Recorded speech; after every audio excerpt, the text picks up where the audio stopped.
কি ব্যাপার, দেরি হবে নাকি? আমি একটা মেয়ের সাথে কফি খাওয়ার জন্য কফি শপে এসেছিলাম।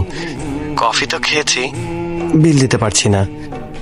বিল দিতে পারলেই আমাকে এখান থেকে যেতে দেবে, না হলে আমাকে এখানে বাসন মাজতে হবে। আমি বাসন ধুতে চাই না, প্লিজ। জুস খাবে? দরকার নেই, আমার সাথে কেন খাবে? সব সময় ধরা পড়ে যায়, হয় ওকে মেরে ফেলা উচিত, নাহলে নিজের মরে যাওয়া উচিত। এটাও শুনে ফেললাম নাকি?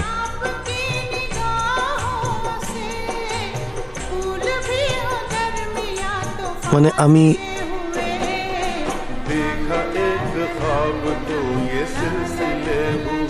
কিসের জন্য?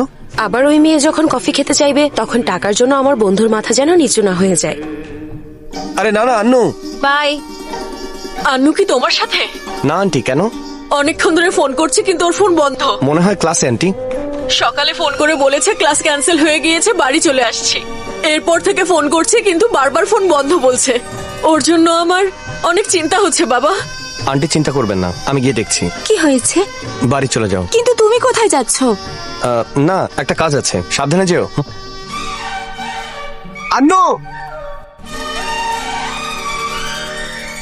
কোথায় তুমি? কি হয়েছিল? আরে কিছু না, তুমি পৌঁছে গেছো? সব ঠিক আছে তো? হ্যাঁ, সব ঠিক আছে।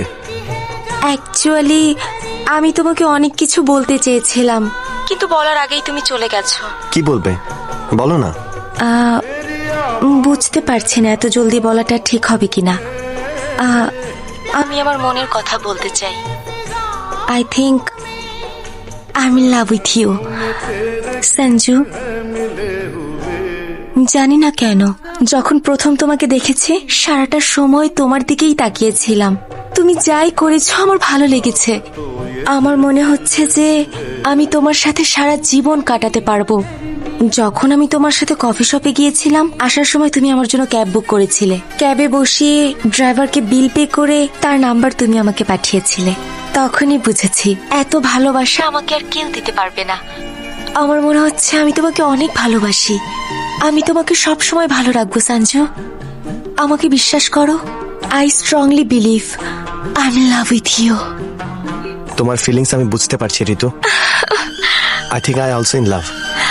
তাহলে বলো I love you Ritu.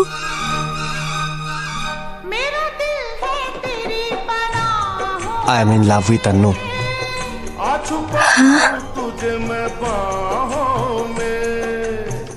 Sanju,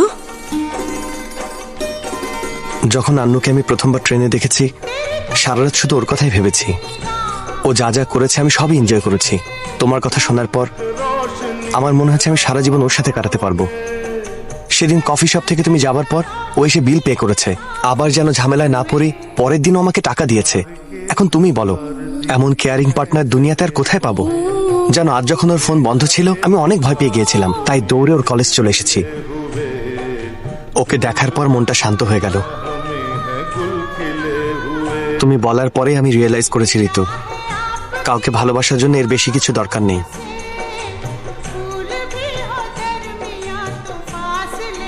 I just realized I am in love with Annu. আমি কিছুই বুঝতে পারছি না সঞ্জু। এই মুহূর্তে তুমি আসলে কি ভাবছো সঞ্জু? আমার মনে হচ্ছে যে আমাদের দুজনের মধ্যে যা ছিল শুধু অ্যাট্রাকশন। So friends. সঞ্জু, চলো যাই।